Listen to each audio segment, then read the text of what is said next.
मुर्दा लोहे को औजार बनाने वाले, मेरी बात को बड़े ध्यान से सुनिएगा। मुर्दा लोहे को औजार बनाने वाले, अपनी आंखों के आंसुओं को अंगार बनाने वाले, और हमें तो मजबूर कर रखा है हमारे नेताओं ने, वरना हम हैं इस मुल्क की सरकार बनाने वाले। बहुजन नेताओं साथ में आओ, बहुजन नेताओं साथ में आओ, हर मिशन के खातिर साथ में आओ, हर देश के खातिर साथ में आओ, और जय जय जय जय जय भीम, और संविधान जिंदाबाद, जय जय जय जय जय भीम। अब तक भैया संघर्ष करो, हम तुम्हारे साथ हैं, अब तक भैया संघर्ष करो, हम तुम्हारे साथ हैं, जय भीम जय भीम, जय भीम जय भीम, जय भीम जय भीम, अब तक भैया संघर्ष करो, हम तुम्हारे साथ हैं।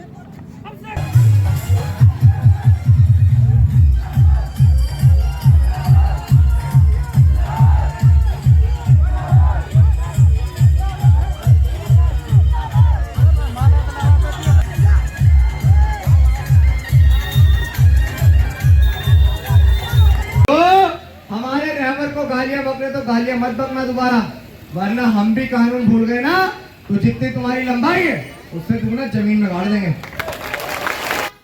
आपको पता है कि हमारे समाज की आयरन लेडी के नाम से हम जिनको जानते हैं, कभी वो ऐसी थी और घर से निकल गई थी मूवमेंट को चलाने के लिए, तो हमारी तो बच्चियों और बेटियों में भी कोई कमी है क्या, बताओ मुझे।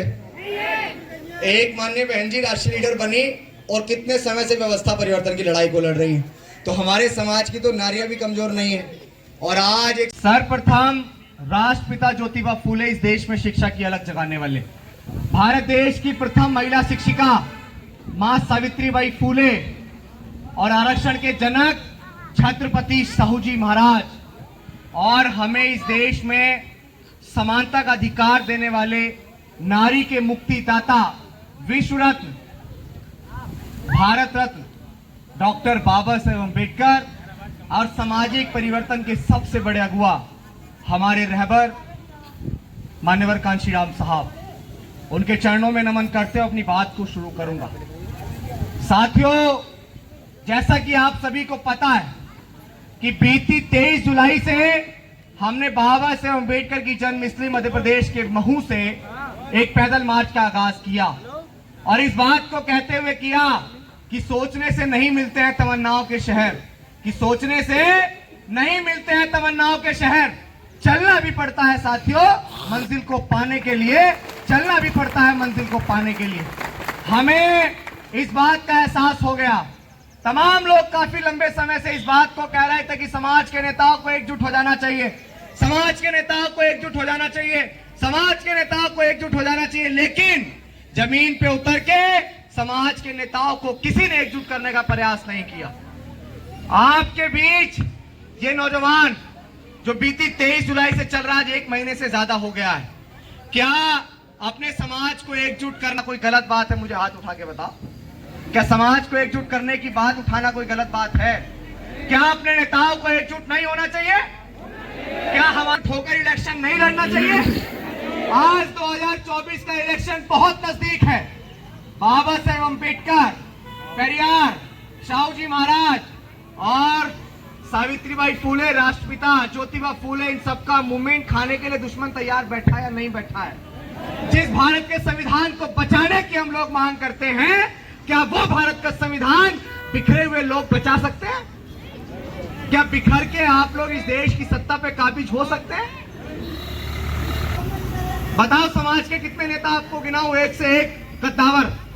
उत्तर प्रदेश जाइए, माननीय बहन जी है समाज की कद्दावर नेता, चंद्रशेखर आजाद है कद्दावर नेता, उदित राज, फूल सिंह बरैया, प्रकाश अंबेडकर, रामदास अठावले, वामन मेश्राम, चिराग पासवान, M.K. स्टालिन, समाजवादी पार्टी के राष्ट्रीय अध्यक्ष अखिलेश यादव।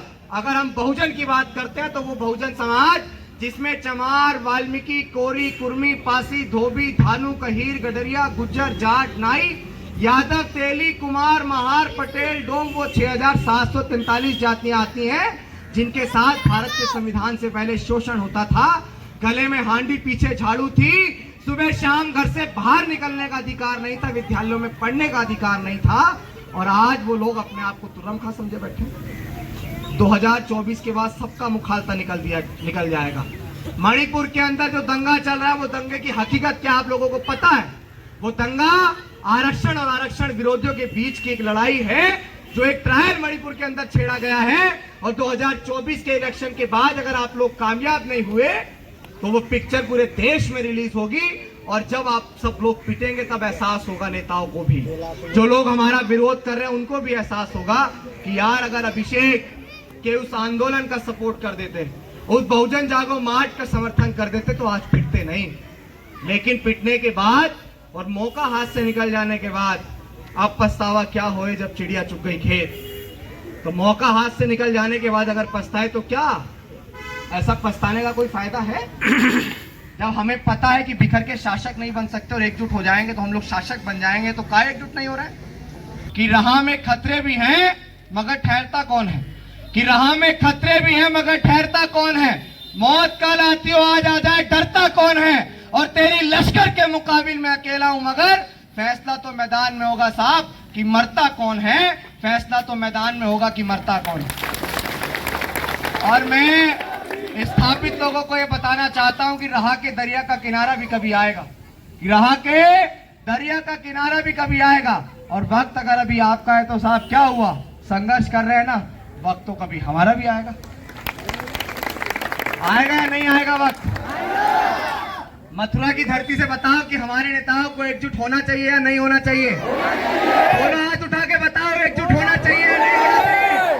हमारे नेताओं को एकजुट होकर 2024 का इलेक्शन लड़ना चाहिए या नहीं लड़ना चाहिए? आज दुश्मन फूले, पेरियार, ललई अंबेडकर और कांशीराम साहब की मूवमेंट को बहुत कमजोर समझ रहा है। आपको इस नीले झंडे को इधर दिखाओ, आपको ये नीला झंडा क्या लाल किले की गद्दी से नहीं लहराना है? बताओ, लाल किले की गद्दी से झंडा लहरना चाहिए या नहीं लहरना चाहिए? बताओ। लेकिन क्या बिखर के लाल किले की गद्दी से झंडा लहर जाएगा? नहीं लहरेगा। और ये झंडा और ये बाबा साहब अम्बेडकर जिन्होंने अपनी 4-4 संतानें हमारे लिए कुर्बान कर दी, तो क्या इस तरह हम लोग इनके कर्ज को चुकाएंगे? और आज बहुत सारे लोग भारत के संविधान को बदलने की बात कर रहे हैं, वो क्यों भी ना करें। बिखरे हुए लोगों के साथ यही तो होता है, उनके अधिकारों का हनन होता है, उनके बहन बेटियों के साथ बलात्कार होता है, बिखरे हुए लोगों के साथ यही तो होता है।